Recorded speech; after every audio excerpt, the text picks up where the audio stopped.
Las opiniones emitidas en este programa son responsabilidad de sus panelistas e invitados y no reflejan la posición de esa empresa.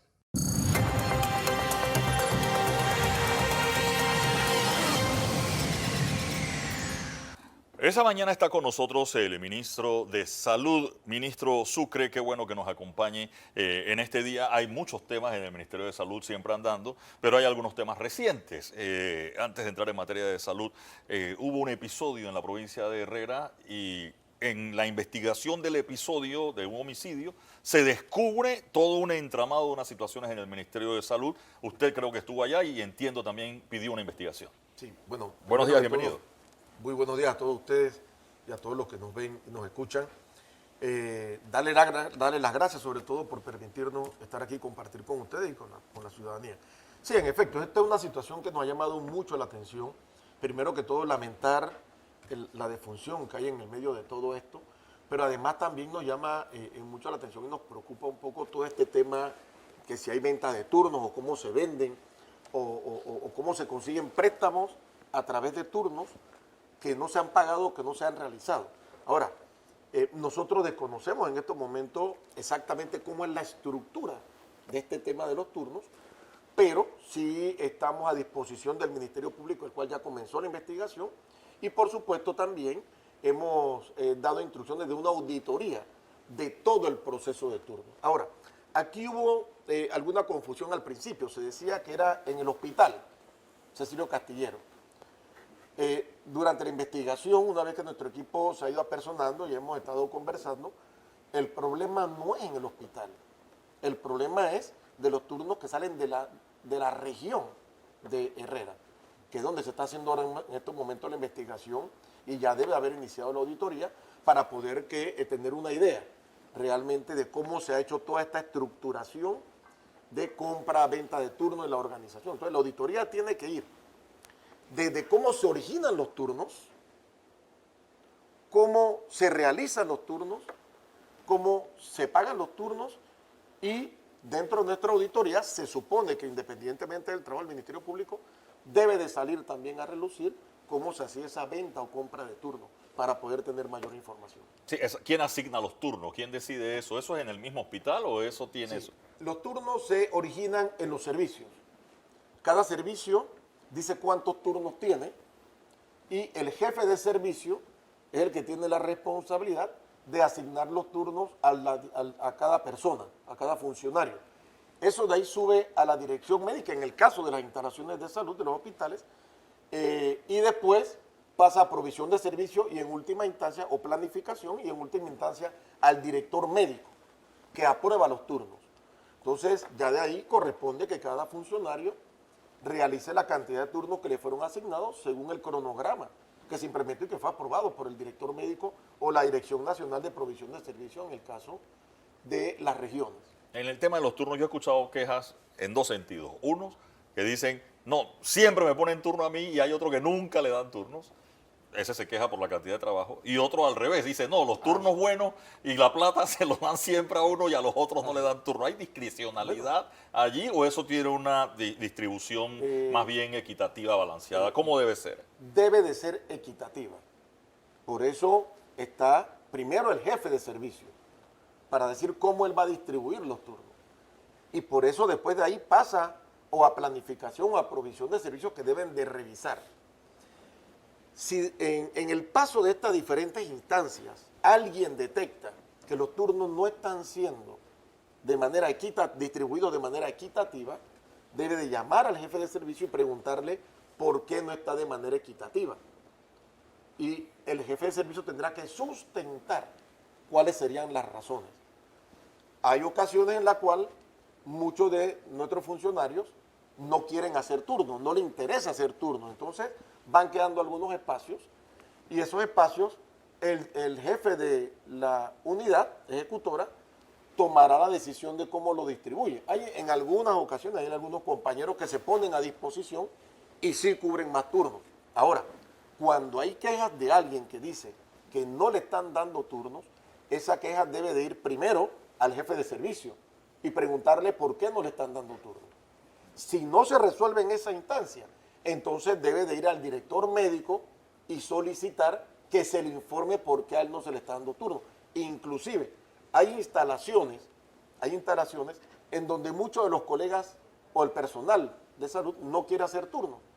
Y tenemos que recurrir entonces a la normativa, a la parte legal, en donde por necesidad de servicio el director médico puede asignar turnos o repartir turnos, aún cuando haya personas que no le interesa hacer turno por una cuestión de necesidad Ahí de es un servicio. poco obligado ya, ¿no? Ya es un poco obligado, pero el director médico tiene el sustento legal para asignar turno cuando no hay la disponibilidad del recurso humano. Ahora, este problema acá se originó por un asunto de, podemos llamarlo factoring, de los turnos. Acá no es una factura, pero es un turno por pagar y la persona lo comprometía el pago de ese turno.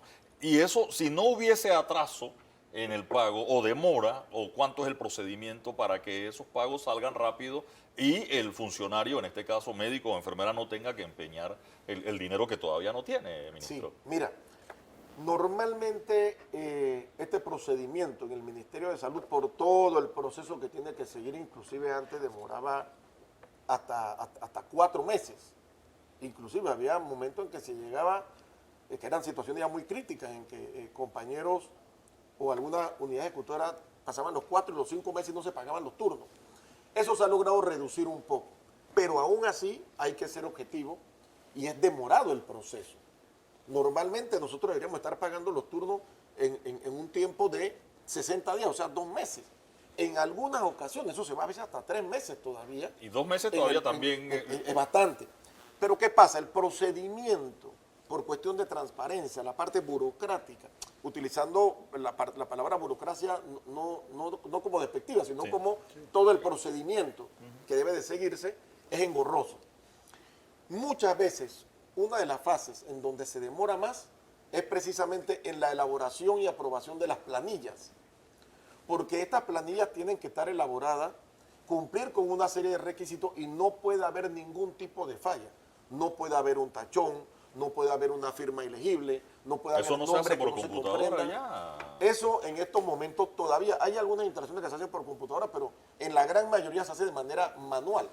Casualmente en la reunión con los gremios estuvimos viendo este tema de cómo elaborar o un documento único que sea de fácil llenado para evitar equivocaciones, o también buscar una fórmula electrónica que facilite este tema. ¿Por qué?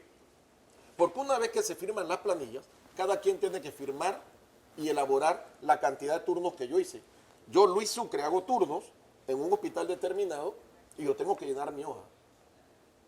Cada día que hago turno, yo debo de firmar a qué hora entré, a qué hora salí, y eso debe de ser verificado y constatado por el jefe de servicio y después por el jefe de cuarto, por decirlo así, en el cuarto de urgencia, donde más se hace turno, sí, por el jefe de cuarto de urgencia o sala, donde sea.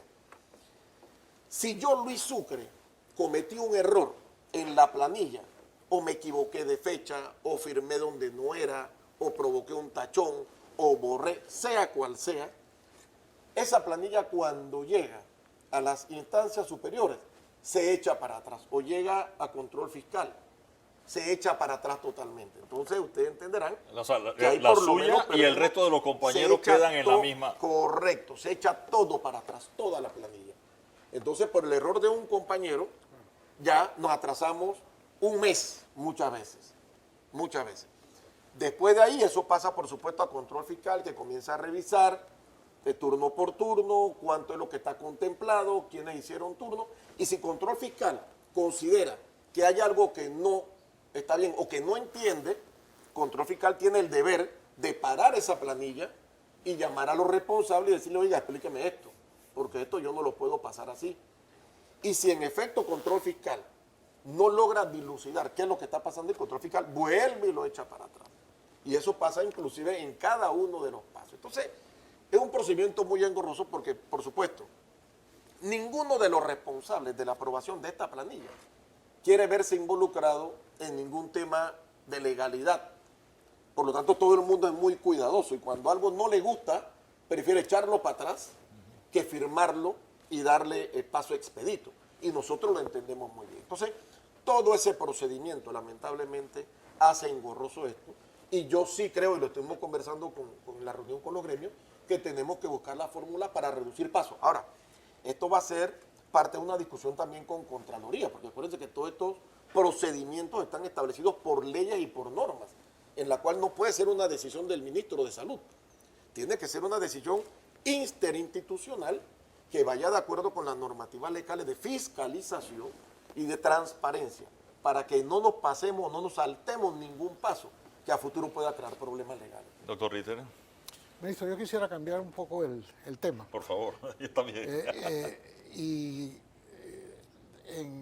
referirme a al problema que tienen los residentes o la falta de cupos, de asignaciones que tienen los recién graduados, o sea que estos no son ni siquiera residentes, para ser los internos y los residentes, porque por la descripción que ellos hicieron aquí en TVN la semana que pasó, había una situación de que terminan su universidad y no se abren suficientes posiciones, de manera que se están, no podemos decir ni siquiera graduando, pero sí, digamos graduando, quienes terminan su carrera de medicina, pero no encuentran la forma de ejercerla. Y esto no es un problema de coyuntura, esto es un problema que parece irse acumulando porque todos los años se gradúan más y no logran entrar al sistema. E igual sucede con las plazas para especialistas, que no se abren yo no sé cuántos son suficientes, pero también es la misma queja de que se abren muy pocas para la cantidad de especialistas que se requieren o que antes se hacía. Esto es un problema que para una juventud que pasa 6 años estudiando, y creo que es de las carreras, usted lo debe saber, lo sé yo que soy abogado, que es una de las carreras más difíciles y más demandantes en estudio, y que llegue al final de esa carrera y termine en una frustración, porque sencillamente no puede ejercer. Y es de las pocas profesiones donde se exigen esos segundo y tercer requisitos, porque el que se gradúa en otras profesiones sencillamente sale a ejercer esa profesión una vez tiene su título universitario y un certificado de idoneidad que se dan, en algunas ni siquiera se requiere eso. ¿Eso tiene alguna solución? ¿Eso cómo están viendo en las autoridades de salud ese problema que es tan frustrante para los estudiantes y que a la vez limita la cantidad de profesionales que van a ejercer en los puestos de salud del gobierno o del Estado? Sí, mire, este es un tema también donde hay que romper paradigmas. De hecho, este tema nosotros ya lo veníamos viendo, pero entiendo también a los futuros colegas y a los que ya son colegas que están estudiando residencia, en su ímpetu porque esto se le dé celeridad a la solución de este problema. Nosotros ya nos hemos venido reuniendo con el comité de docencia, con el consejo de docencia, donde están involucradas todas las instituciones que tienen que ver con la formación de estos muchachos, desde la Universidad de Panamá, Colegio Médico, Ministerio de Salud, Caja de Seguro Social, la representación de hospitales, universidades, privadas, inclusive están incluidos los residentes, los internos aquí. Hay una serie de paradigmas que se crearon en un momento y que hacen también un sistema muy engorroso y que en su momento funcionaban, pero en estos momentos son los que están dando al traste con la apertura de este tema. ¿A qué me refiero? Para poder abrir nuevas plazas, por supuesto que también hay una situación presupuestaria, que eso tiene que ser consolidado con el MEF. Pero además del problema presupuestario, que tiene que ser posiblemente el último, o trabajarlo de manera paralela, están los paradigmas en el hecho de que necesitamos más instalaciones que sean certificadas como instalaciones docentes. No todos los hospitales pueden ser certificados como hospital docente. Nosotros no podemos mandar a hacer una residencia a un hospital que no cumple con las características y los criterios para formar a un profesional. Por ejemplo, en estos momentos hay hospitales en donde en materia de especialidad, para poder hablar que es un servicio, debe tener mínimo 3 especialistas. Si esa instalación no tiene 3 especialistas y no se constituye un servicio, por poner un ejemplo, neumología, Yo puedo tener 2 neumólogos, si no tengo los 3 no hay servicio de neumología. No se constituye como un servicio de neumología y por lo tanto no se puede dar docencia en materia de neumología. Entonces nuestra pregunta al Consejo fue, pero si yo tengo 2 neumólogos, ¿por qué no puedo dar docencia en vez de tener 3? Yo entiendo la cantidad de trabajo que hay que sacar, pero estamos en una situación especial en la cual yo necesito neumólogos en el país y no tengo suficientes instalaciones con un servicio debidamente constituido. Entonces tenemos que ir rompiendo esos paradigmas. Otra cosa, que ya lo hemos estado conversando inclusive en reunión con los internos y los residentes. Antes se decía que si no tenía las suficientes camas en un hospital del interior para albergar internos o residentes, no podías, la misma cantidad de camas de internos, no podía hacer un servicio, no podía hacer un hospital docente. Bueno, nosotros ya hemos conversado y ellos están de acuerdo. Donde hay personas, por ejemplo, internos, que tienen sus familias, que son de acá de Panamá, pero van a hacer su internado en Los Santos. Pero ellos tienen familia en Los Santos. Entonces no le interesa pernoctar en un hospital, porque tienen cama y comida en la casa de su familiar en Los Santos. Esas son cosas que estamos comenzando a variar para abrir este tema. Antes, ahora todavía se exigía que tenía que haber en un local una instalación adecuada, una biblioteca, con libros que tuvieran que ver con personal bibliotecario, y algunas cositas que se exigían. Bueno, y nosotros lo conversamos con los residentes y con el Consejo. Miren, nosotros tenemos que entender que el mundo ha cambiado. Nadie va a la biblioteca y lo busca en el internet. Nadie va a una biblioteca. Los muchachos, los internos y nuestros residentes tienen su biblioteca aquí, en el celular, a través de internet. Entonces lo que nosotros tenemos que hacer es cambiar ese concepto y sí tener salones de reuniones con computadoras, con tablet, o permitirle a los muchachos que ellos puedan inclusive desde sus celulares, desde sus dispositivos, tener alguna información. O sea, hay algunas cositas que hay que ir cambiando en el sistema y ya lo estamos trabajando. ¿Qué se hace con esa represa, ministro? Porque, ¿qué me decían los muchachos? Se gradúan y los puntajes más altos van y entran porque hay una cantidad de cupos. Los que no pudieron quedan para el otro año. Y resulta que los del otro año, los que entraron de primero, están represados porque van primero los del año anterior que no pudieron entrar y ahora cada vez se gradúan más considerando las universidades privadas más la misma Universidad de Panamá. Eso inclusive ya se está cambiando. Ya se está cambiando. Y en conversación con los compañeros residentes y los internos, lo que se va a optar a partir del otro año es que va a ser por puntaje. Pero su examen anterior es válido, sigue siendo válido siempre usted así lo desee. O sea, yo fui este año y hice mi examen. Mi puntaje es X. No quedé dentro de los primeros. No logré estar dentro de los primeros puestos. Yo quedo para el otro año. Yo tengo 2 opciones. O me quedo con ese puntaje, o puedo ir nuevamente a realizar el examen a ver si mejoro el puntaje. Y el mejor puntaje va a ser el que se va a tomar en cuenta. O sea, yo decido también qué hago. Ahora, esto no es tampoco la solución del problema.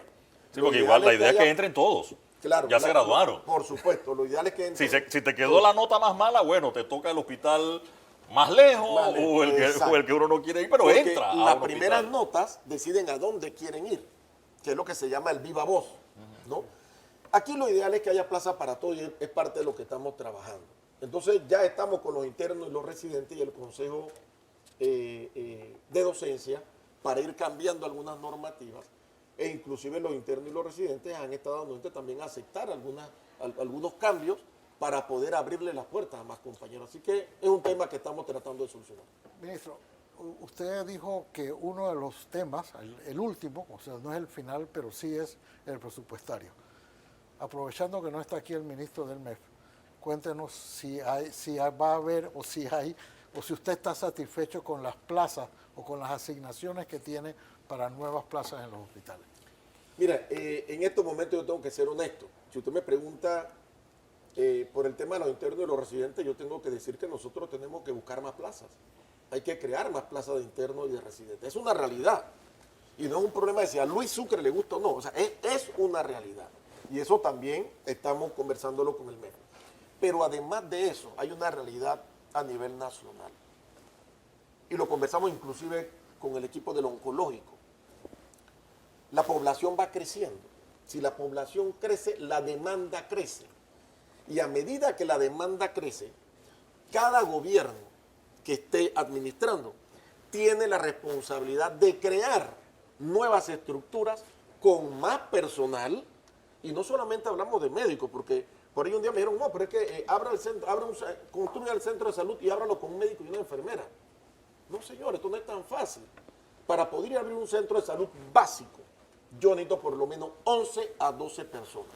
Porque detrás del médico y de la enfermera está el asistente, está la secretaria, está el registro médico, está el administrador, o sea, hay una serie de personas que inclusive son de sustento a la atención que brinda el médico y la enfermera. Entonces, no es tan fácil abrir una instalación. ¿Esto a qué nos lleva? Necesitamos más plazas. Y cada vez el presupuesto en materia de recursos humanos va a ser mayor. Para el año que viene tienen... Se pidió. Se pidió. O Se sea, como pidió. una cartita al niño Dios, ministro. Bueno, a nosotros nos toca pedirlo, sustentarlo ante el MEF y posteriormente ir a la asamblea. Usted habló de la población y del crecimiento. Uno de los polos de crecimiento en Panamá es Panamá Oeste, La Chorrera. Y ustedes tienen una clase de lío armado en La Chorrera, ministro. La gente del Nicolás Solano está en pie de guerra. Claro que sí, mira, yo me he reunido con ellos ya por el tema de los quirófanos en 2 ocasiones. Yo he ido en otras ocasiones al Nicolás Solano, pero estas 2 últimas semanas he ido precisamente a darle seguimiento a todo lo que se está haciendo allí. En el Nicolás Solano también es bueno decir que independientemente de los problemas que tenemos, sí se ha estado invirtiendo en materia de equipos. O sea, y se han comprado 3 equipos de última generación casualmente a fin de año del año pasado, dentro de los cuales tenemos un tomógrafo de última generación. O sea, sí se le ha estado metiendo la mano al Nicolás Solano. Pero eso si no tiene un aire acondicionado se daña. Correcto, ministro. pero hay una realidad. El Nicolás Solano es una instalación que tenemos una deuda con ellos de hace muchos años y que lamentablemente esa deuda se ha venido atrasando por diferentes circunstancias, pero que eso deteriora el hospital. La falta de mantenimiento provoca el deterioro en la casa de cualquiera. Entonces, en un hospital esto no puede suceder. Entonces, yo entiendo muy bien a los compañeros, yo lo he conversado con ellos, en lo cual ellos cuentan con mi apoyo y me identifico con la causa. Y por eso he estado yendo 2 semanas y la semana que viene voy a volver a ir para ver los adelantos. Lamentablemente, el problema del chiller, Del aire acondicionado, sí. del aire acondicionado, que se termina de dañar, ya se venía trabajando con una empresa. Esto, lógicamente, la empresa manda a comprar los chillers afuera, que vienen, que todo el tiempo que se demora, y el chiller que estaba funcionando se termina de dañar. Nos pone en una situación crítica. Ya se instaló uno de los chillers. Ya estamos trabajando en los quirófanos, además de que habían otras cosas, no solamente era el problema de la temperatura y la humedad, sino también que las puertas estaban dañadas, lo que provocaba el intercambio fácil del aire que está fuera de los quirófanos, entra, el sol como pega, entonces hay una alteración de la humedad, inclusive que es el problema que tenemos actualmente, porque ya tenemos buena temperatura en los 3 quirófanos que siempre se han utilizado. El problema hasta ayer era todavía que necesitamos que la humedad dentro de los quirófanos baje. El hecho de operar en una instalación en la cual la humedad no sea la adecuada puede provocar complicaciones en la cirugía. Entonces, lógicamente, los compañeros, con toda la razón, dicen, espérense, mientras tengamos un exceso de humedad, solamente atendemos las urgencias, que es lo que se está haciendo en estos momentos. Pero además de eso, también estamos trabajando en una máquina de autocontenido, en consulta externa, ¿no? Y estamos trabajando, ayer por ejemplo visitamos el área de la lavandería, y ahí conversamos con los funcionarios también y con el administrador, porque hay parte y parte. Entonces hay que tener iniciativas para ir dándole mantenimiento al equipo. Estamos planteando comprar también algún equipo para la lavandería nuevo, dentro de lo que le estamos pidiendo al MEF ahora, que estamos pidiéndole $3 millones para terminar de resolver algunas cosas, por lo menos este año, fuera del presupuesto del año que viene, en donde están contempladas otras soluciones. Ministro, llevamos aquí 24 minutos hablando y no hemos hablado nada de salud. Es decir, en la semana epidemiológica creo que hubo 3 muertos por COVID, tenemos dengue, tenemos influenza, es decir, temas de salud pública, y usted es el ministro de salud y no hemos podido hablar porque estamos todavía viendo una cantidad de temas administrativos del ministerio. Así es, mira, el equipo del Ministerio de Salud ha estado trabajando muy fuerte realmente en cada uno de estos temas. Hay una realidad. Durante estos años y medio el equipo se dedicó a atender el problema de la pandemia. Y sí es cierto, hubo equipos que se mantenían trabajando en los otros problemas de salud pública, pero en el momento de la urgencia era la pandemia y salvar vidas. Ahora bien, después de la pandemia, como es lógico, cuando tú estás 2 años y medio sin meterle de lleno a un tema, comienzan a salir algunas cosas. Además del tema idiosincrático de algunas comunidades. Por ejemplo, podemos hablar de malaria.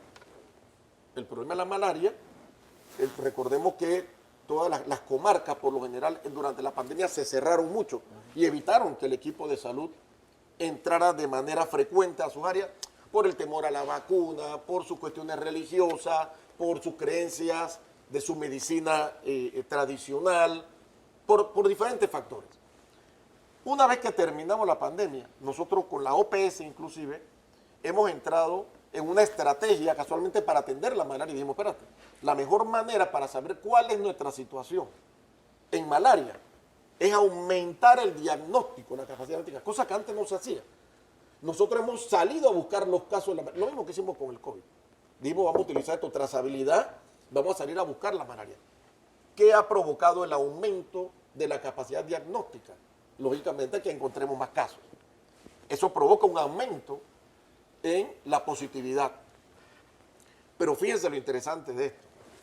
Cuando nosotros planteamos esta estrategia de aumentar el diagnóstico, nos dimos cuenta de que la comarca Nove Buglé, de que la comarca de Gunayala, de que el área de Darién y el área este, teníamos graves problemas que no se estaban identificando. Inclusive, que nos hemos dado cuenta, y era parte de la discusión que teníamos con el equipo de salud pública ayer y con la OPS, que se están presentando casos de malaria positivo en pacientes totalmente asintomáticos. Porque antes, ¿qué se hacía? Atiende la sintomatología, verifica por examen si tiene malaria. Ahora no. Nosotros no estamos solamente atendiendo al sintomático.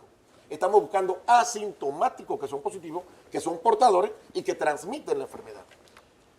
Pero fíjense, nosotros, gracias a Dios, en la comarca Nove Buglé, primero en el área este, en la comarca Nove Buglé, en la región de Darién, el problema de la malaria está debidamente controlado. De hecho, en el área este, muchas semanas sin que aparezca ni un solo caso, a pesar de que nosotros estamos buscando. Ya no esperamos que venga el paciente. Lo mismo está pasando en la Nove Buglé, ha ido bajando de una manera extraordinaria. Lo mismo está pasando en Darién. La única parte en donde todavía, y que ya comenzamos a disminuir según el informe de ayer, es la comarca de Gunayala. Ya la malaria comenzó a disminuir. O sea, hemos estado controlando, ya estamos controlando el problema de la malaria. Dengue. Sí. Dengue. Si me queda un minuto, le iba a preguntar, dengue, ha aparecido tuberculosis, han aparecido otras enfermedades que parecían que ya no estaban en la lista. Claro, pero si nos damos cuenta, eso no es un problema solamente en Panamá, es un problema a nivel mundial y por eso la OPS está creando... ¿Cómo estamos con el dengue? Había la vez pasada el reporte de Colón en Caína, había una cantidad de casos que era impresionante. En el dengue, nosotros tenemos en estos momentos la provincia que más dengue tiene es Bocas del Toro, después seguida por Colón y después la región metropolitana. El equipo de control de vectores ha estado realizando estrategias. Ya tuvimos hace 15 días donde mandamos todo un contingente a Colón, que eso también está ayudando a que las cifras bajen y estamos armando nuevas estrategias. Ese mismo contingente se ha estado coordinando para ir ahora a Bocas del Toro y también contrarrestar. O sea, se está trabajando, se está fumigando, pero tenemos que pedirle también a la población que nos ayude, porque recordemos que el mosquito que transmite el dengue se reproduce en reservorios de agua. Entonces, necesitamos que nos ayuden a limpiar los predios. Recordemos que las canales de nuestras casas acumulan agua, eso hay que limpiarlo con bastante frecuencia. Las vasijas donde le echamos agua a veces a los perros, hay que chequearlas que no tengan mosquitos. Los maceteros que abajo tienen una plataforma, uno piensa, no, yo le echo a la tierra, sí, pero cuando yo tengo una plataforma abajo, me acumula el agua allí y cuando quitamos el macetero nos damos cuenta que allá hay mosquitos. Quedo con eso, gracias al ministro Sucre por acompañarnos esta mañana, el ministro de Salud. Vamos a la pausa y continuamos con más del radar.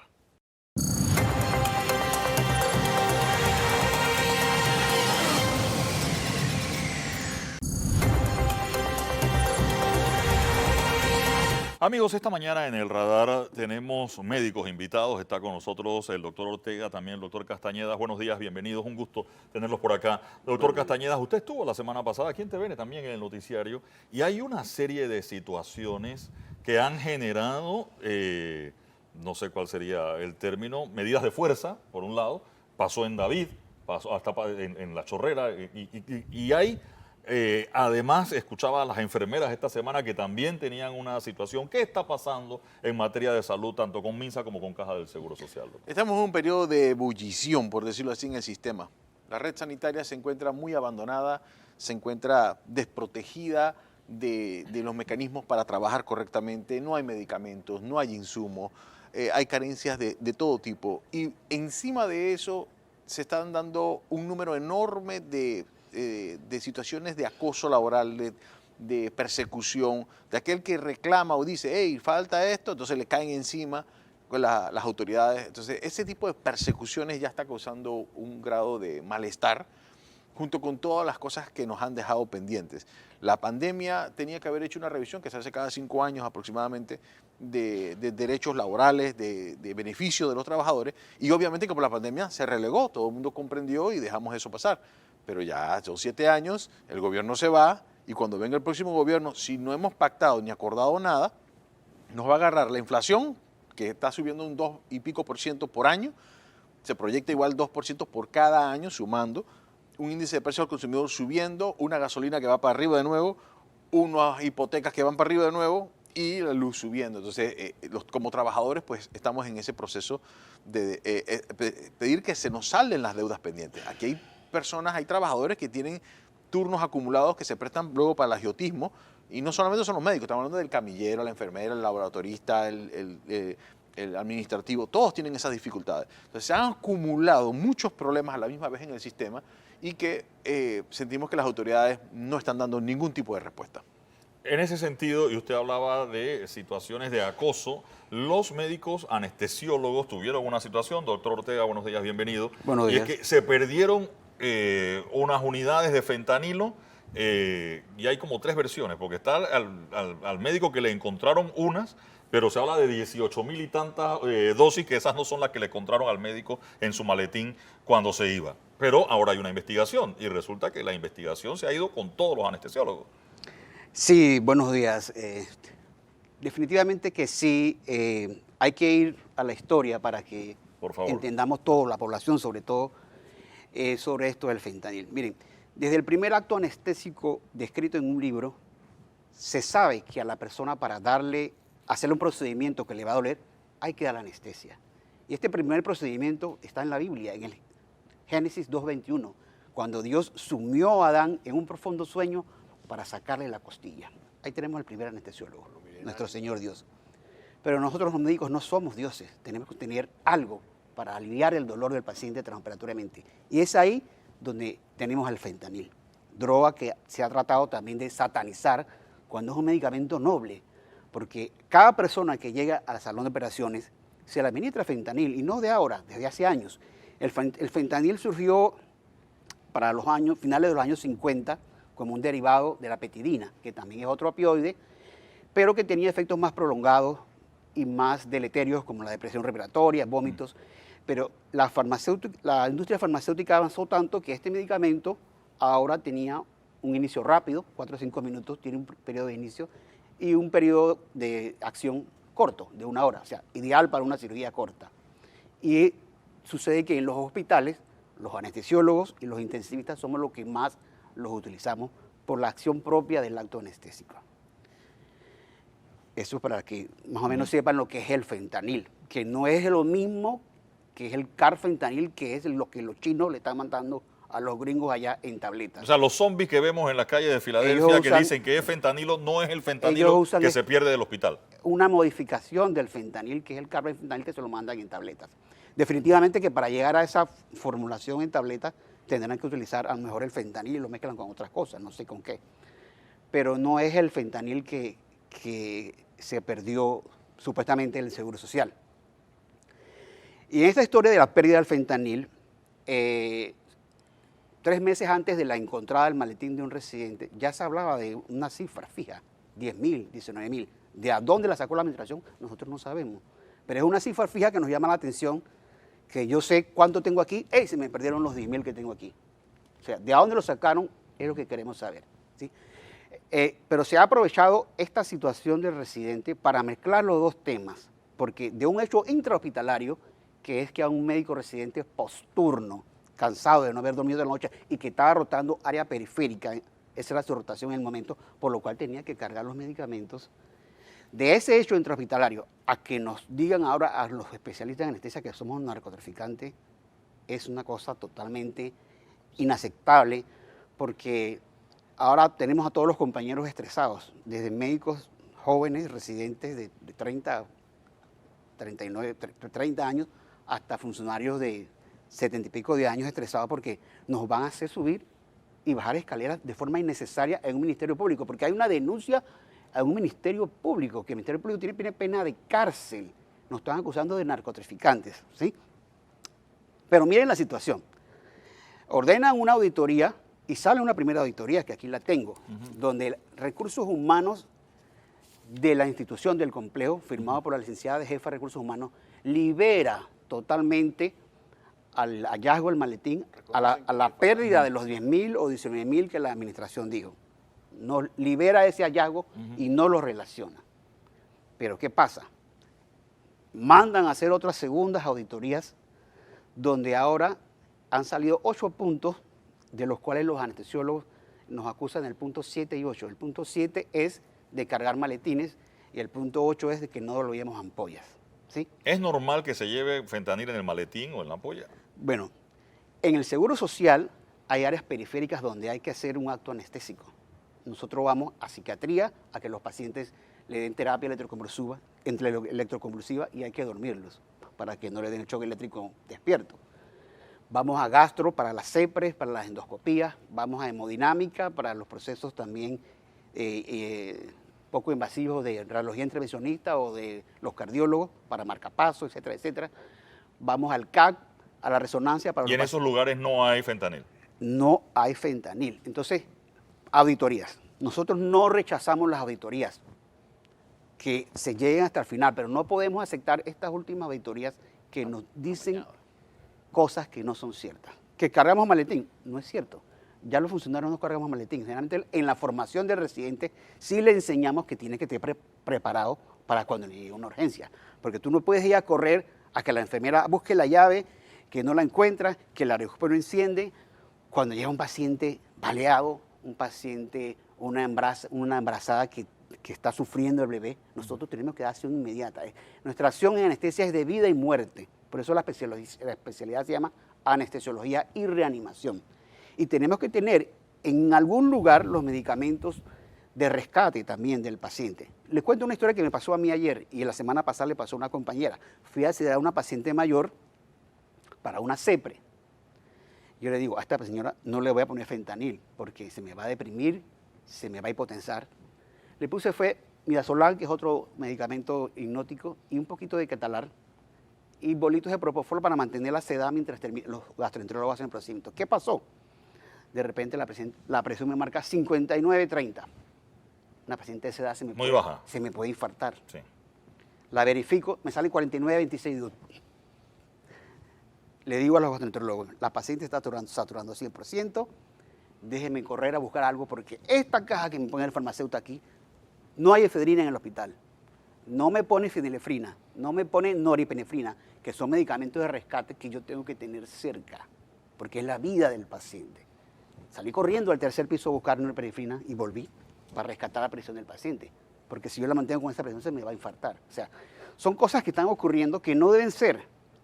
Nosotros los anestesiólogos tenemos en nuestra acción tenemos que tener nuestro laringoscopio con diferentes hojas, porque el paciente puede ser difícil de entubar, y ciertos medicamentos, no solamente para dar anestesia, sino también de rescate. Okay. De rescate de la complicación que puede tener el paciente. Entonces, eso es lo que nos están criticando, nuestra forma de trabajar. Por eso somos narcotraficantes. Hablamos de la auditoría. ¿Hay uno de sus pares, digámoslo así, un anestesiólogo en esa auditoría para uno explicar, bueno, esto por qué puede pasar o no? Lo triste de la situación de acoso que se ha dado y que nosotros decimos, esto debe ser de una vez por todas cancelado porque está mal hecho, aparte de las inconsistencias que hay varias, es que los auditores no son y no buscaron tampoco la asesoría de ningún anestesiólogo, por lo menos no lo hemos visto en los informes hasta ahora. Exactamente. Ellos no entienden el proceso, son médicos generales que estudiaron auditoría médica para revisar documentos, procesos y demás, pero ahí se olvidaron de que para entender el proceso tenías que tener asesoría de alguien del ramo. Así que no son auditorías de pares, no son personas que saben lo que están haciendo. Es como que yo quisiera hacer una auditoría de un proceso policial y no ponga ningún policía. Eso sería un absurdo. O quiero hacer una auditoría de un proceso contable y no pongo un contador. Nada más que reviso nada más que un checklist de que si se hizo o no se hizo las cosas como parece que dicen. Y hay errores garrafales que son guiados realmente hacia la administración. Es la administración la responsable de proveerles a ellos del papel de las recetas correctas. Y tenemos los documentos donde dice, no tenemos, la imprenta está en farmacia de droga, no puede proveer de la papelería, así que usen la que tengan. Y después en la auditoría dicen usar la receta equivocada. Pero si fue la misma administración que los mandó a usar la papelería porque no había. El médico está para salvar vidas, el médico está para atender, no está para estar viendo y tocándole la puerta a una imprenta para que le paguen, le lleven los papeles. Sí, doctor. Yo quería decirte entonces que nosotros vemos eso como un acoso hacia nuestra labor y un desprestigio hacia nuestra profesión, porque nos están mandando al Ministerio Público. En el hecho Ahora de, se perdió un fentanil. se perdió un Que lo fentanil buscan en el depósito. y la famosa caja que se encontró intrahospitalariamente. Si fue un hecho intrahospitalario, se debió primero llamar al director médico, investígame eso, haga una auditoría y si se encuentra algo, llamamos al Ministerio Público. Pero no, se corrió de una vez al Ministerio Público para implicar esa caja con algo que no tiene que ver con la pérdida de los, no sé qué cantidad dijeron, 10.000, 19.000. No tiene nada que ver. ¿Me No explico? fue ahí. Es un hecho intrahospitalario que un médico cansado dejó abandonada, olvidada una caja en un lugar porque se le olvidó una llave y fue a buscarla. Y para no sacarla del hospital porque fue al carro, no la sacó del hospital, estaba dentro del hospital. Y después se le olvidó y la dejó ahí. Y es más, la custodia de esa caja, ¿quién me dice a mí que no la depositaron ahí? O sea, una mala custodia. La abrió de seguridad, se la llevaron, la pasearon, reposó en la dirección médica un mes. O sea, no se ha hecho un proceso debido. Y en cuanto a las auditorías, como dijo el doctor, la administración no puede ser juez y parte. Si se perdió un fentanil, aquí puede ser culpable desde el más alto cargo hasta el más bajo cargo. Y no puede ser juez y parte porque no hace una auditoría externa con peritos especiales que sepan de lo que es el acto anestésico. No, nos están enviando una auditoría con información falsa que nos está tratando a nosotros de implicar porque... Quiero ir a eso. Usted hablaba de, me lo dijo fuera del aire, la preocupación esta de que tienes que ir a atender a un paciente, pero resulta que estuviste en la mañana en el Ministerio Público dando declaraciones o rindiendo declaraciones sobre un tema. Exacto, eso tiene a muchos compañeros estresados porque esto es algo delicado, porque las auditorías internas administrativas nos pueden dar sesiones pecuniarias hasta $25.000, pero eso no es tal vez lo que nos preocupe, pero la del Ministerio Público hay sanciones penales, ¿me explico? Y si toma esta auditoría como cierta, entonces nosotros vamos a quedar más de 100 médicos No uno ni dos. en la ni dos. chirola. Todos los ¿Y quién va a funcionarios, operar a los pacientes? todos los funcionarios, ¿Cómo todos vamos a los operar a los residentes del pacientes? servicio vamos a quedar en la chirola por una cosa que no debió ser. Y que probablemente no sucedió allí. ¿Dónde están los procesos de custodia del fentanil? Ese fentanil no llegó a mano de ellos. El que ellos Les usaron entregaron está las 18.000 plenamente dosis justificado. de fentanil a la Caja del Seguro Social. Nosotros no, por sabemos, ejemplo, nosotros no sabemos No sé, pregunto. si llegaron o no llegaron. Esa es otra cosa que también, que la ley es Si clara. yo firmo un paquete y el paquete dice que tiene 100.000, tengo que contar las 100.000 y a lo mejor, bueno, venían 80.000 en vez de 100.000 y la matemática... Sí, pero eso no le llega al anestesiólogo, le llega de uno en uno y con receta. La ley es clara. La responsabilidad del médico es la de la prescripción, no de la vigilancia, Ni de dispensación. dónde viene el fentanil, de dónde lo guardan, de dónde lo depositan. Nuestra función es prescribir y administrar. La función esa de vigilar... Es decir, si usted le da más de fentanil de la cuenta a alguien, el doctor aquí sí es sospechoso Claro. porque le está dando fentanil todos los días a una Ahí- persona 10 veces al día. y ahí todos me los días. pasé la dosis, ahí lo tengo drogado, ahí lo... O al revés, la le- está usando él para vendérsela a otra persona o, o lo le que sea. provoqué la muerte o lo que sea. Ellos tienen que realizar nuestra prescripción y se la administramos. Entonces, esa es otra cosa, que nos decían, hay varias cosas que hacíamos, es una receta para un paciente, pero se lo aumentábamos a varios. Pero es por la misma cosa, que no hay suficiente recetario. A veces si tú no vas con la receta del farmacéutico, el farmacéutico no te la da. Entonces, para ahorrar recetarios en determinado momento, la misma farmacia nos aceptó que por un paciente hacíamos recetas de 5 fentanil, pero atendíamos a los pacientes del programa que en la mañana pueden ser 3 o 4. Y todo quedaba escrito, Con eso, y todo documentado. quedaba escrito.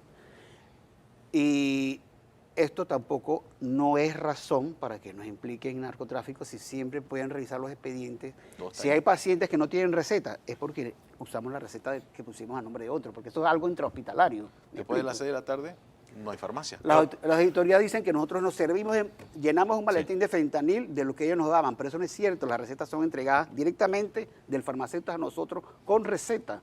Nosotros Con no el co- nombre del... del paciente. Nosotros no cogemos fentanil de ningún lado. O sea, el farmacéutico nos los da. Doctor. O la enfermera en un turno, ¿no? Doctor, las medidas de fuerza siempre preocupan. A ver, las huelgas médicas son impopulares. Se entiende la reacción del paciente cuando hay una situación como esta. Sin embargo, hay un fantasma sobre una posibilidad de una medida de fuerza, que no necesariamente tendría que ser la huelga, pero de una medida de fuerza de parte de los médicos. Definitivamente que ni los pacientes ni nosotros queremos tomar medidas de fuerza, porque lo usual, lo correcto es que tuviéramos todas las medicinas, el paciente no tuviera que ir a comprar medicina. Lo correcto es que las autoridades escuchen y cumplan cuando los médicos les estamos diciendo hay una carencia, están nuestros aparatos dañados, queremos que nos reparen esto, hay goteras en el salón de operaciones del Amador Guerrero, en Chepo está dañado el drill del ortopeda, no hay gasas en el agua dulce. O sea, ese tipo de cosas deben ser algo expedito. Yo me quejo, tú me respondes, tú me resuelves. Pero como eso no sucede, igual que le pasa a las comunidades que tienen que salir a las calles, o sea, nosotros estamos viendo de que hemos tenido una reunión con el ministro y el secretario general de la Caja y ha quedado un compromiso el 23 de agosto, no de que nos van a hacer una mesita para sentarnos en una discusión prolongada de 4 meses para ver llegar a diciembre y marear y conversar. No. Hemos dicho, aquí está la propuesta, dame tu contrapropuesta. Porque se está discutiendo un presupuesto donde todo lo que estamos discutiendo, todas las mejoras en el sistema, todo lo que queremos, todos los derechos que nos paguen las cosas que nos deben, reclasificaciones, turnos, todas las cosas que adeudan, que las paguen. Pero si ellos no lo meten en el presupuesto 2024, eso queda para el otro gobierno. Y el otro gobierno va a Pero el llegar... presupuesto 2024 no salió ya. No, ellos ya lo enviaron a la Asamblea, pero no se ha discutido. Nosotros podemos hacerle modificaciones todavía o puede incluirse... Y en lo que está incluido ahorita, eso ya está. Nada de lo que hemos dicho sabemos qué puso el ministerio. Entonces nosotros queremos garantizar de que se cumplan con todas las deudas pendientes para que no venga el gobierno que venga y dice, yo no sé nada, y me dejaron el país endeudado con no sé cuántos miles de millones de dólares y simplemente la gente quede en el aire con una deuda acumulada en vigencias expiradas. Eso por un lado. Y por el otro, tampoco de que se le hagan los recortes a los hospitales. Miren cómo está el Nicolás Solano, miren cómo está algunas áreas en el interior, miren cómo está el Amador Guerrero, miren cómo está el Anita Moreno. No es nuevo el Anita Moreno. Bueno, pero igual tiene problemas. Hay quejas de cosas que no quedaron bien. El Pablo Franco Sayas, que estaban haciendo, no sé si caminata, venta de tamales o qué, para poder tener insumos. Eso no debe ser. Las instalaciones de salud deben tener los insumos y los medicamentos al día. Entonces, la política que nos ha unido a los trabajadores del sector salud a través de la alianza de gremios en defensa de la salud, que incluye a los laboratoristas, los administrativos de la Caja, los administrativos de Santo Tomás, los asistentes de clínica, los biomédicos y otros compañeros más, hemos dicho, hey, no recorten en salud, hagan lo que sea. Si tienen millones de dólares para los jamones de las juntas comunales y la descentralización paralela, si tienen miles de dólares, millones de dólares para las botellas de la Asamblea, por el amor de Dios, saquen sin recortar el presupuesto para el sector salud. Me quedo con eso. Gracias, doctores, por acompañarnos esta mañana. De hecho, tenemos la conversación del presupuesto para analizar este y otros temas aquí en El Radar. Vamos a la pausa y enseguida regresamos.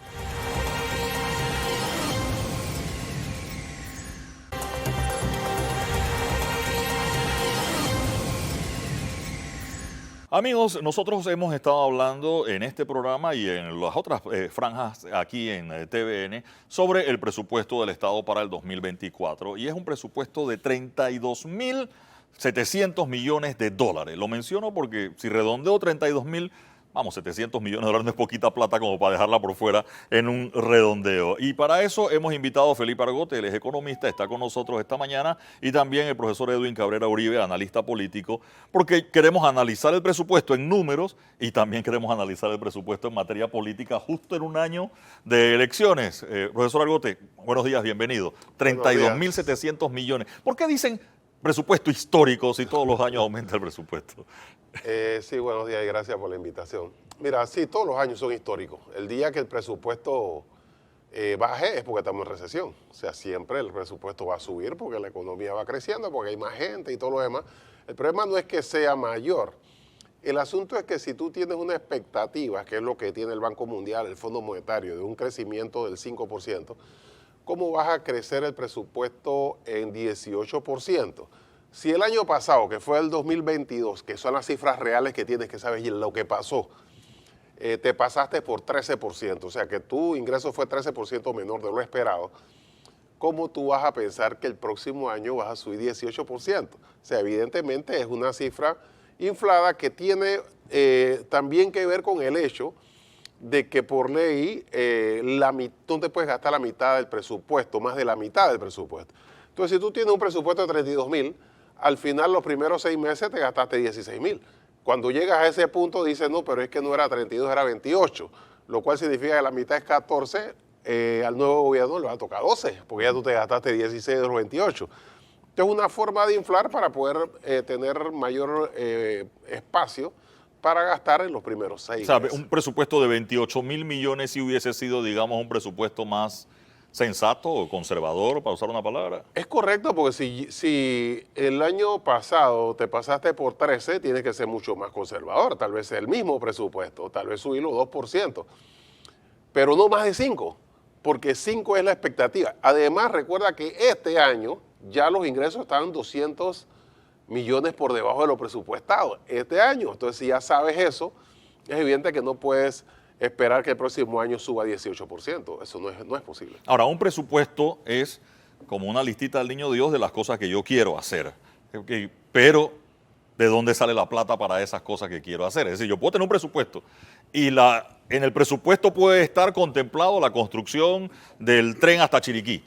Pero ¿dónde está la plata para eso que está allí? ¿Cómo se alimenta ese presupuesto? ¿Cómo se financia ese presupuesto? Bueno, yo lo que sí tengo que decir es que los funcionarios del MEF son gente muy calificada. El asunto es que todo el esquema que hacen no necesariamente responde a una estrategia. O sea, si tú tienes una estrategia clara, te das cuenta de que, por ejemplo, ellos plantean que los ingresos corrientes son superiores a los egresos corrientes. Eso significa lo que entra va a ser más de lo que sale. O sea, vamos a tener superávit.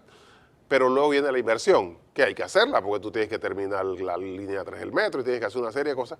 Y entonces ahí es donde está el hueco. Pero es probable que tus expectativas de ingreso corriente no sean reales y en realidad vas a tener un déficit. Pero lo hiciste para poder argumentar de que el presupuesto no es irresponsable. Y luego tienes una comisión de presupuesto que finalmente es la que manda.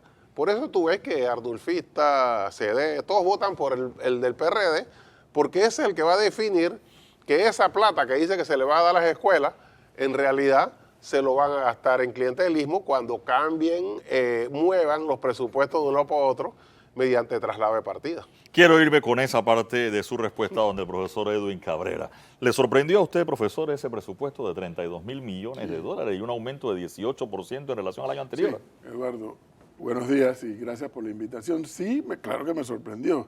Yo no manejo los números con tanta facilidad aquí como el doctor Argote, pero a mí sí me sorprendió 32,000 millones, porque la primera pregunta que uno le tiene que hacer como ciudadano es, ¿y a dónde los ve? O sea, ¿cuántas son las obras?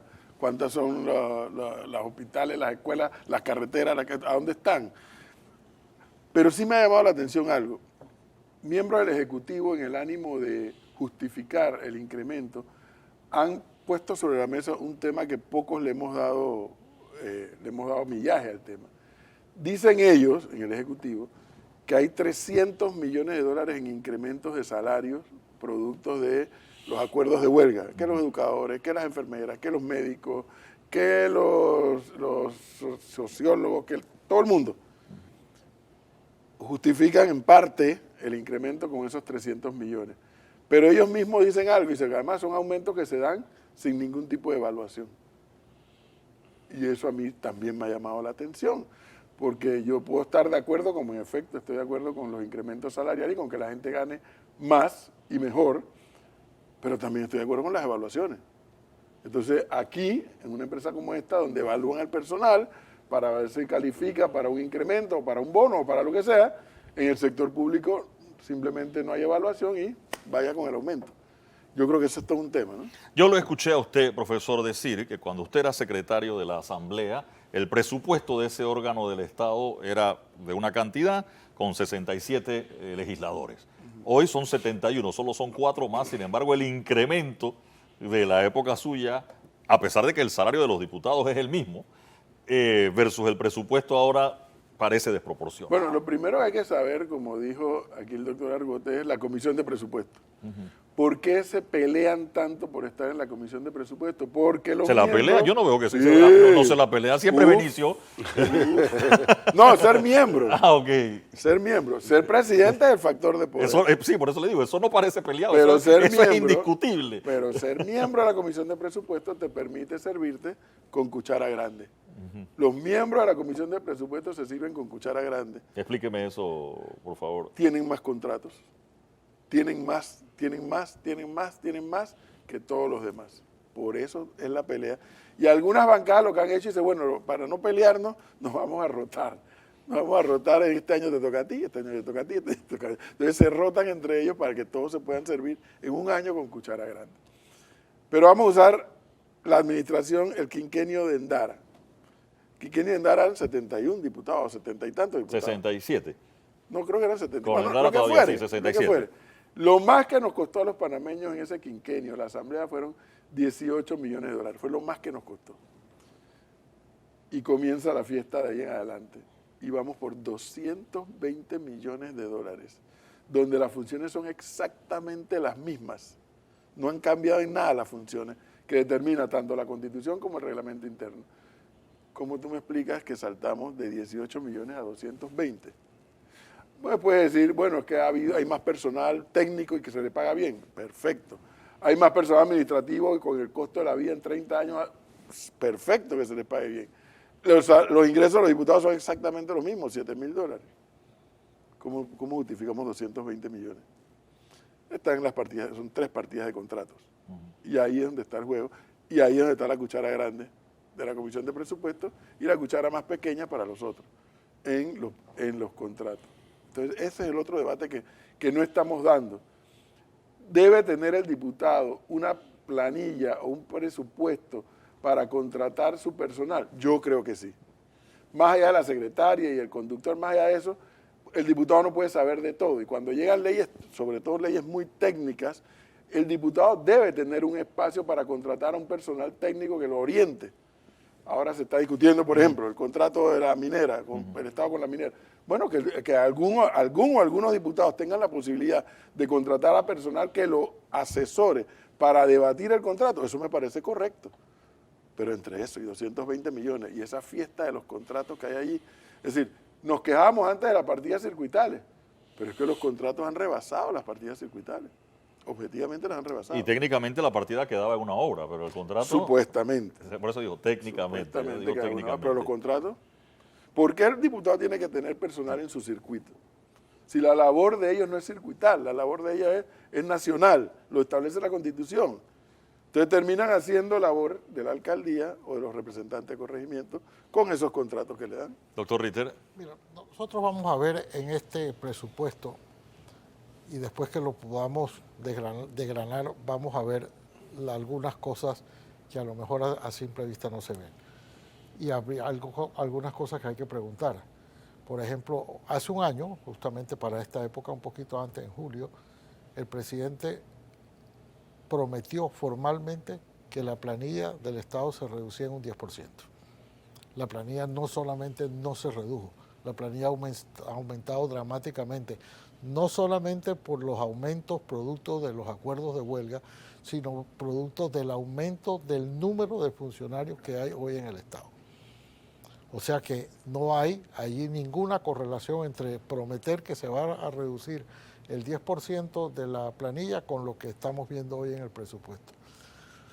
Pero es que este presupuesto, tal como ha explicado Felipe Argote, tiene esa particularidad de que si se infla bastante, se puede gastar más en los primeros años del próximo, que yo le añadiría, aparte de que los ingresos han sido menores, que van a ser todavía menores, dada de que los ingresos del canal van a ser menores, de manera que aquí también va a haber una una reducción. Pero eso no importa porque si a los 6 meses se puede gastar la mitad de los 32.000 millones, perfecto, y yo creo que eso es lo que apunta ahora mismo este proceso.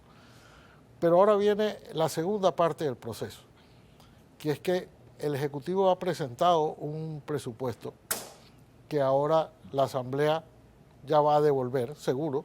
Esto es parte de un ritual, esto es un protocolo no escrito, pero que la Asamblea le devuelve ahora el presupuesto al Ejecutivo con algunas recomendaciones, y no se extrañe de que venga un poquito aumentado. O sea, que si nos extrañamos de los 32.700 millones, no se extrañe que venga por 33.000 y tantos millones. Y eso lo único que hace es aumentar y aumentar. Yo lo que quería preguntarle a Felipe es que el fenómeno de la deuda se entiende poco, porque la deuda de los estados no es como las deudas personales. Cuando uno adquiere una hipoteca, uno sabe que en 20, en 25 o en 30 años la vas a terminar de pagar y la casa es tuya. Que a veces te aumentan el interés, te aumentan el número de años, pero a la larga es tuyo. Igual que como cuando compras un automóvil a plazo, sabes que a la larga es tuyo. La deuda de los países no se termina de pagar nunca, o sea, siempre va en aumento. Da más en cifras. Cuando en cifras redondas, este gobierno entró era de más o menos 20.000 millones de dólares, va a quedar en más de 40.000 millones de dólares la deuda, pero se han pagado 16.000 millones. En otras palabras, debíamos 20, pagamos 16.000, ahora debemos 40. Esa es la matemática de la deuda pública, no es la matemática de los ingresos personales de las personas. Así es que por eso es que las deudas solamente se le aplica el criterio no en términos absolutos, aunque creo que en este caso sí lo es, sino en cuánto es con relación al PIB. Entonces se aumenta el PIB porque la economía crece, entonces también por ahí mismo se aumenta igualmente la deuda. Es difícil de explicar, pero dentro de ese contexto yo quisiera que nos dijera en qué momento, esto es una espiral que en algún momento termina. O sea, no se puede estar indefinidamente, aunque el PIB siga creciendo y siga creciendo la deuda, va a llegar un momento donde la deuda no se puede pagar. ¿Eso es así o eso es una visión pesimista de lo que va a pasar? No, eso es posible porque ha pasado en otros países, pero hay que ser realistas, nosotros estamos muy, muy lejos de eso. Porque realmente, mira, es que cuando empezó el siglo, nuestra deuda en relación con el PIB era superior al 70%. Eso significa que por cada dólar que producíamos, digamos, más de 70 centavos. Los países desarrollados tienen unos 50, unos 25, unos 80. Panamá llegó a tener 37%, cuando entró este gobierno estaba en 37%.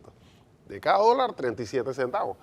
Ahora estamos en 58%, pero llegamos a estar a 64%. Pero no porque la deuda bajó, sino porque aumentó el PIB. Recuerda que este era un país igual que El Salvador, Honduras. Teníamos un ingreso por persona de 4.000. Actualmente tenemos un ingreso por persona que está llegando ya a los 18.000. O sea, Colombia tiene 6.000. Entonces, cuando nos comparan con Colombia, por favor, Colombia tiene una tercera parte del ingreso por persona de Panamá y El Salvador tiene 4.000. Entonces, nosotros tenemos que comparar ¿con quién? Con Uruguay, con Chile, que son los países que se consideran con Panamá de altos ingresos. Somos los 3 países de altos ingresos. Sin embargo, Chile tiene una pobreza de 10%, igual que Uruguay. Uruguay tiene una pobreza extrema de 0.3%, casi cero. Panamá tiene una pobreza del 18% y una pobreza extrema del 10%, con la misma plata. Entonces, ¿qué pasa? Sí, nos podemos seguir endeudando siempre y cuando sea productivo. O sea, cuando el director del BID viene a Panamá y le soba la cabeza al ministro y dice, estás haciendo un gran trabajo, no es porque él es miembro del partido gobernante ni porque él es amigo, no, es porque las cifras de Panamá son muy buenas, porque, yo digo, ¿por qué? Porque la gente sale a las 4 de la mañana a trabajar, llega a las 9 de la noche y al día siguiente se para de nuevo a trabajar a las 4. Además tenemos un canal, por supuesto, un canal que nos genera no solamente lo que genera, sino lo que reproduce en función de esto. Nosotros tenemos un espacio, pero eso no significa que debemos seguir pidiendo prestado para consumo, para clientelismo. Entonces, claro, el gobierno siempre te va a decir, no, hombre, la culpa lo tienen los gremios. Ah, no, es que lo hacemos por los niños, por eso estamos repartiendo bolsa de comida porque la gente no tiene comida. No, ellos te van a decir eso. Pero en realidad nunca te van a decir que tienen a los parientes, a los amigos y a los copartidarios emplanillados y por eso subió la planilla. Esos números son absolutos de todo un país. Es decir, si el doctor Ritter tiene $2.000 y Edwin tiene $2.000 y tú y yo estamos limpios, son $4.000 entre los cuatro, no significa que todos tenemos $1.000. Por eso, porque tenemos el grave problema. Por eso, el que esté hablando de que va a resolver el problema de la economía con la pequeña empresa y cosas así, mira, los países crecen con las empresas, no con las microempresas, que hay que ayudarlas, que hay que fundar. Claro que sí. Pero el gran problema que tiene este país es la mala distribución, que no es un problema ético, moral, no solamente, que sí lo es. El problema es que si tú tienes mala distribución, la clase media que no puede ir al restaurante en la noche, la clase trabajadora que no puede ir al mall a comprarse un suéter, unos zapatos, va a un concierto.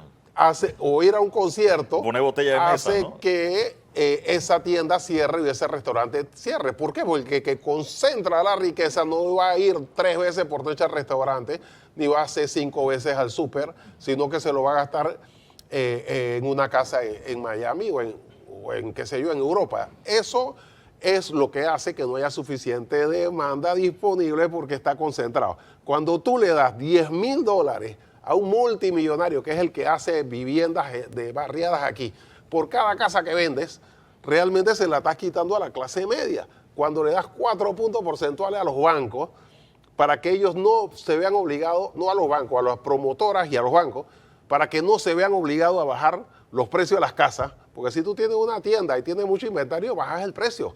Pero ellos dicen, no, es que tenemos mucho inventario, dame 4% para poder vender la casa al mismo precio. O sea, evidentemente está fomentando la mala distribución de la riqueza. Quiero irme de nuevo al presupuesto y al tema político. Profesor, yo le pregunté hace un rato si lo sorprendía. Usted me dice que sí lo sorprendió, pero que sea esto en un año justo de elecciones, ¿no tiene siempre un componente sospechoso? Por ejemplo, aumento en educación, pero vamos, en educación se incluyen las becas. Y uno dice, uno se alegra 7% del PIB en educación o del presupuesto en educación. Parece un buen número, pero se está realmente invirtiendo eso en educación, sobre todo en un año político. Y en el caso de educación y las becas, cuando tú tienes, creo que los últimos 2 o 3 directores del IFARU han salido del IFARU a ser diputados. Y el más reciente ya dejó el IFARU para ir a ser candidato a diputado. Y probablemente, y con probabilidad, digo yo, de ganar, se ha hecho una buena distribución de las becas. Entonces, caramba, es que el problema no es pagar impuestos, porque los europeos pagan N cantidad de plata en impuestos, pero el Estado les retribuye en buenos servicios públicos, en hospitales, en educación, en transporte, buenos servicios.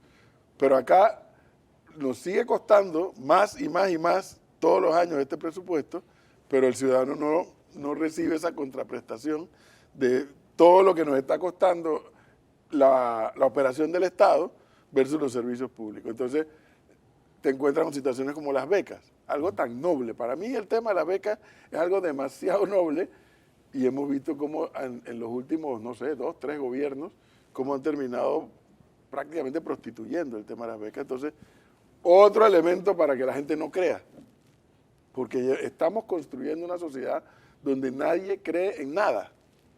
Ni en nadie. Yo quiero irme un poco de nuevo al tema político. Sáqueme de mi ingenuidad, profesor. Lo hablábamos fuera del aire, un presupuesto bien hecho, en teoría, si tú pones cuánto necesitas, no tendrías que regresar a la asamblea porque tú proyectaste cuántos ibas a gastar en el año y te aprobaron eso y te lo gastas en el año. Pero aquí yo veo que los ministros van a la comisión de presupuesto 3, 4 y 5 veces al año a pedir más plata y a pedir más plata y a pedir más plata. En una cosa, no van a la comisión de presupuesto, van al cuarto de al lado. Es allí donde ocurre todo, en el cuarto de al lado. Si yo tengo un presupuesto, yo necesito $10.000 todos los meses, por 12 meses son $120.000 y me gasto 9.999, en teoría yo no tendría que regresar a la comisión de presupuesto. Pero es que los diputados tienen una técnica y es devuélveselo, como dijo el doctor Ritter, que es un protocolo no escrito, devuélveselo, pero es que cuando regresa del Ejecutivo para el Legislativo, siéntate ahí que vamos a conversar. Entonces, ¿qué pasa en el cuarto de al lado? Pasa en el cuarto de al lado que deben cambiar la etiqueta. Debe decir ortopedia y traumatología. Ahí. Siéntate ahí, no me has incluido la calle, no me has incluido esto, no me has incluido lo otro. Bueno, pero quítalo ahí. Y empieza una negociación tenebrosa. Tenebrosa porque entonces el diputado que está pidiendo esto, aquello, lo otro, es porque él ya tiene preparado también quién va a hacerlo y cómo lo va a hacer. O sea, no es solo la calle. No, no solamente la calle. Porque si está pidiendo la calle, yo no le vería tanto, No se ve mal, no tan es así. malo nada de Y eso. qué bueno. El problema es que ya viene chance casado. Eso se ve permanentemente en la Comisión de Presupuestos. Entonces, ¿qué es lo que pasa? ¿Qué es lo que nos está pasando? Que estamos desvirtuando la institucionalidad del Estado panameño. La estamos desvirtuando. O sea, algo que debe ser en la Comisión de Presupuestos, con toda la seriedad del caso de fiscalización, porque fíjense que pocas veces yo he visto en los medios que la Asamblea haya dicho, mire, aquí la entidad tal ha venido a pedir un crédito extraordinario, pero su ejecución presupuestaria es de tanto. Eso no se ve en la Comisión de Presupuestos. Y esa es la labor de la Comisión de Presupuestos. Una labor natural. Venga acá, siéntese aquí y dígame su ejecución cómo está, antes de pedirme un crédito extraordinario. Para cerrar un minuto, Felipe Argote. Mira, lo que pasa es que el presupuesto no es en sí mismo el objetivo. El presupuesto debe ser la forma en donde la estrategia económica del país se lleva a los números. Entonces, si no tenemos estrategia, o donde tenemos una estrategia donde los pobres se la pasan con una mano extendida y los ricos extendiendo las dos, por supuesto que vamos a tener un presupuesto que no te responde a nada, responde a las necesidades de los diputados y del gobierno de turno para poder repartirse la riqueza que generamos el conjunto de los panameños. Muy bien, profesor Cabrera, en un minuto. Bueno, ya entramos en una etapa electoral. Yo veo a mucha gente preocupada por si hay alianza, si no hay alianza, si quién sube, si baja, quién llega a acuerdo. Y veo a poca gente, o escucho a poca gente hablando de la Asamblea. La gente tiene que entender que el contrapeso del Ejecutivo es el Legislativo. Y si vamos a seguir mandando diputados como los que hemos tenido ahora, ya sabemos cuáles son las consecuencias. ¿Por qué? Porque en la vuelta pasada dijimos no a la reelección. ¿Y cuál fue el resultado? Cada 5 años el nivel de la Asamblea baja. Jorge Eduardo. Yo le voy a robar unos minutos a la producción. Eso que acaba de decir, profesor, ¿qué pasa con las elecciones? La vez pasada hubo una gran campaña de no a la reelección y en efecto creo que tuvo un éxito relativo porque hubo muchos diputados que no se reeligieron. Pero resultó peor el remedio que la enfermedad.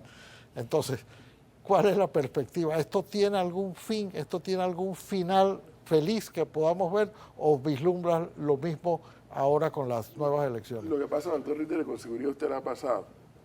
15 días antes de las elecciones, amistades, familiares, que, oye, ¿por quién voto para diputado? O sea, así no es el juego. O sea, tú tienes que sentarte a ver por quién vas a votar, porque si no, te salen los franquisteños estos que nos han salido ahora. Y creo que anda por el 60 y tanto % de diputados nuevos, si no me equivoco, en esta asamblea. Y nos ha resultado peor que... Y todos los años decimos, no va a ser peor que esta. Y llega a la otra y es peor que la anterior. Entonces hay una responsabilidad ciudadana. Hay una responsabilidad ciudadana que tenemos que preocuparnos. Sí, ¿por quién va a ser presidente? Naturalmente, porque es un sistema presidencialista. Yo le pongo mi caso, y lo digo con toda honestidad. Mi peor escenario es que Martinelli vuelva a ser presidente. No es así, para mí. Ese es mi peor escenario. Pero me tranquilizaría saber que llega un número importante de diputados que no se van a vender ni se van a alquilar y que van a hacer el contrapeso que la Constitución obliga. Pero lamentablemente eso es lo que no ocurre. No, y me quedo con eso que usted decía. Estamos pendientes de la cabeza, es decir, a lo presidencial, y todavía no sé ni idea de quiénes son los candidatos a representantes de mi corregimiento. O quiénes van a ser los candidatos a alcalde, porque ni siquiera está en el radar todavía. Eso te lo van a preguntar el viernes antes. Eduardo, ¿por quién voto para representante? Eso te lo preguntan el viernes, antes del domingo. Es el momento de ver qué nos preparó Jorge Eduardo Ritter en el GPS. Como es costumbre, el final de los periodos legislativos se caracteriza por una irrefrenable vocación por legislar y los finales de los quinquenios se distinguen por un desesperado interés de dejar blindadas las actuaciones. No sé cuántas veces hemos visto aparecer en el último año de gobierno una súbita generosidad por otorgarles a los funcionarios nombrados en los años precedentes la permanencia que les negaron a los nombrados en la administración anterior. En el caso actual, son 48.000 funcionarios los que serán beneficiados. Eso no es carrera administrativa, es una carrera por dejar protegidos a copartidarios y amigos. Es darle permanencia al clientelismo. Por supuesto, y esto también es de esperar, el próximo gobierno dejará en suspenso la medida por 4 años y tratará al final de hacerla permanente para los funcionarios nombrados por él. Y así nos vamos. En el afán de dejar todo acomodado, ya se han dictado algunas normas. Las deliberaciones del Consejo de Gabinete pasaron a ser secretos de Estado. El destino de los auxilios económicos otorgados por el IFARU pertenecen al ámbito de protección de datos personales. Los auditores de la Contraloría pasan al reino de intocables y un larguísimo etcétera. La cerecita del pastel ahora es la reforma a la Ley de Transparencia, que en realidad es una reformulación completa del concepto mismo de transparencia y acceso a la información y a la forma de garantizarlas. ¿Cómo se logran cambios legislativos que suponen retrocesos tan absurdos? ¿Están todos los partidos políticos en la jugada? Solo el tiempo lo dirá.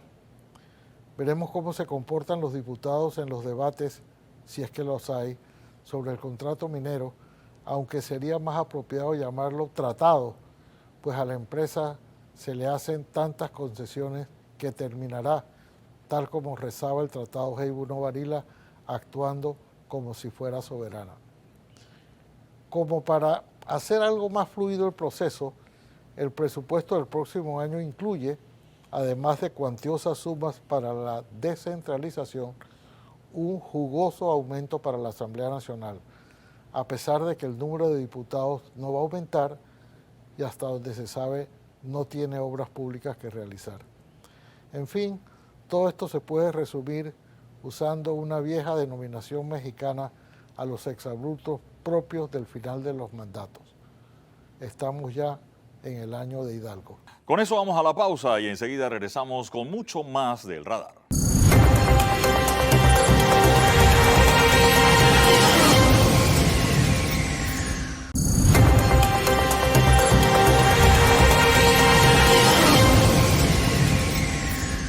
Estamos de vuelta en el radar y vamos a ver en qué se inspiró Hilde para la caricatura del día de hoy. Y ahí está la caricatura. Oiga, puso al ministro con todas las medallas y con decoraciones, doctor Ritter. Charretera, casi con una banda presidencial y por supuesto vacuna, la vacuna. Oye, y allí el periodista, protestas por deuda, falta de insumos, mal estado de las instalaciones. ¿Qué tiene que decir? Y dice el ministro que extraña al coronavirus. Que ha sido la excusa, que ha sido la pantalla para todas las demás. Pero bueno, se ha inspirado en la que tuvimos la primera parte del programa al ministro Sucre, que respondiendo por todas las faltas y todas las carencias que hay especialmente en el caso y absolviendo el caso al menos explicando lo que había ocurrido con el caso en Herrera, con la venta de los cupos y con las otras importantes carencias que hay en el sistema de salud. Pero al final, Eduardo, estas consideraciones que hemos tenido con los diferentes actores, especialmente con los médicos, ellos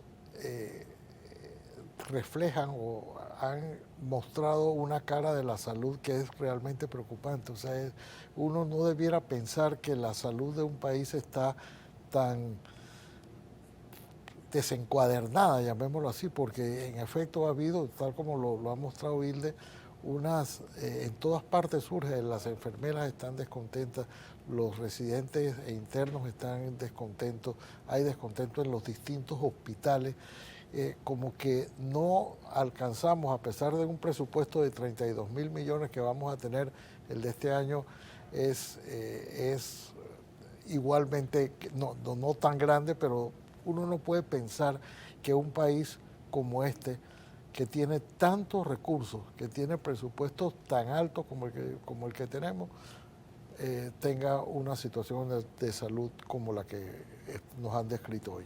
Ciertamente, el propio ministro mencionaba, incluso en materia de salud, que por la pandemia se descuidaron otros temas de salud y por eso habló de los brotes de malaria y una serie de cosas que se dieron en las comarcas. Y creo que esa situación, además, doctor Ritter, sí, por el coronavirus, como bien dice la caricatura de Hilde, extraña al coronavirus. Ahora, a mí me llama la atención, ciertamente el que estaba con nosotros es el ministro de Salud y hay temas que son de la Caja del Seguro Social, pero a mí me sorprende cuando me enseñan un robot para hacer cirugías en la Ciudad de la Salud y resulta que en el otro hospital tienen un problema de humedad por el aire acondicionado que no funciona. Entonces, no parece coherente, o eso, como usted dijo, se descuaderna una cosa cuando usted ve que hay tanta tecnología por un lado en un país y tenemos los otros problemas aquí en Panamá, en los hospitales tan cercanos el uno del otro. Y el tema del presupuesto, debo coincidir con buena parte de lo que usted dijo en el GPS, y es que este presupuesto, que parece inflado según los analistas, es porque estamos en el año de Hidalgo y no voy a decir la segunda parte de lo que sigue